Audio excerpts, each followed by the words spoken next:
Hello everyone, I am Mackenzie Graybill and this is the last part of my case study for Ball State University. So for this one, we're going to be evaluating training staff, integrity and validity and all of those things. So when training our staff, the first thing we employ, specifically for my client X, is behavior skills training. So we start first by instructing them, and then we model what we want them to do. We do a rehearsal. My BCBAs and I have done it with each other, so like BCBA to RBT, and then we have also done it with the client if we're sure those skills are there. And then afterwards, we provide feedback on how they did, what they could fix, if everything was perfect. And each of these are really important when training staff, so they should all be done. Some important things to consider. So, using reinforcement procedures not only with your client but with your staff as well, and avoid being a helicopter supervisor. So, what I mean by that is allow the RBT to kind of find their own style. Not everyone is going to do it the same way. What works for you may not work for someone else. So, as long as they are competently and correctly performing the intervention and the correct procedures, don't have them do it exactly like you would do it. When training a staff on a client or a new program they will be using, it's important to remember the staff's history with the procedure and explain to them why it's important that they learn this skill. So staff history, if they're new, like brand new, they may not know what punishment is in ABA. They may not know what reinforcement is or the procedures that we use to measure behavior such as duration, frequency, and the interval recording procedures. So that should definitely be taken into consideration, whereas someone who is more familiar may not need training on partial interval recording. If they are looking to become a BCBA and have been working in the field for a couple of years, they should be expected to know that, but also double check before we do that. Throughout supervision of the staff, monitor their performance and make adjustments as necessary, not only to the programs, but also to the way you reinforce them. Everybody likes to be reinforced in different ways.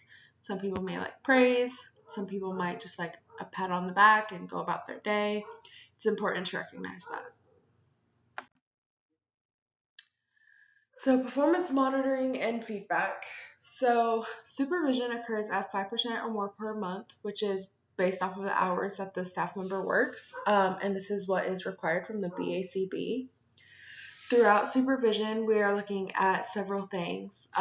Their instructional control, the treatment, integrity, and reactivity. So, what I mean by reactivity with the staff is, do you notice them constantly on their phone? When you're not in the room, but when you are supervising, are they like on their game and not on their phone and running programs flawlessly? Are they talking to other staff in the room when you're not there and not running any programs? Those kinds of things. So one thing that my BCBA does and has taught me to do is reinforce them for the things they are doing correctly. Again, it's important to reinforce staff as well as our clients. If they are not performing a task correctly, we have them perform it. Oh, excuse me. Um, we have them perform it again, and basically we just provide support as needed. And with our reinforcement system, one that we use with RBTs is what we call tickets. So anytime they do something good, that's defined loosely. It's kind of up to our discretion. Did they run baseline that's been sitting there for 2 weeks? Did they help out when a client was engaging in a challenging behavior and another RBT needed assistance with a QBS hold? Did they show up early to help organize a client's program? Did they come to the BCBA about, hey, this program looks a little choppy, not everyone's understanding it, those kinds of things? And we also use an intermittent reinforcement system when providing these tickets. So they're not going to get it every time. But once they get these tickets, they're put into a raffle and drawn at the end of each week.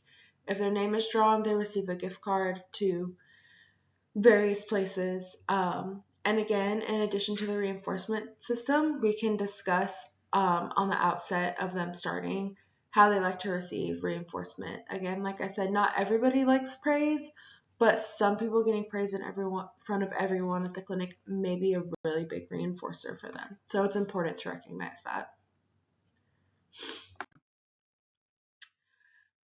Performance diagnostics.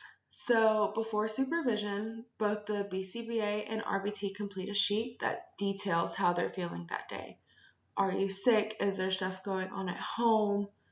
Are you brand new? You know, the sheet should outline specific things. Like I mentioned, these can definitely affect staff performance. If the staff member just came back from bereavement, they may not be on top of their game. So that's really important to consider. If they just got over the flu, they may not be on top of their game. So again, that's really important. We also evaluate the programs being ran to determine if they are too difficult across many RBTs, which may lead to adjustments in programming. So what I mean by that is one or two RBTs not running it correctly because they don't understand, they need more training, or are the instructions not clear enough on the programming, which we use Central Reach, that is leading to that treatment infidelity.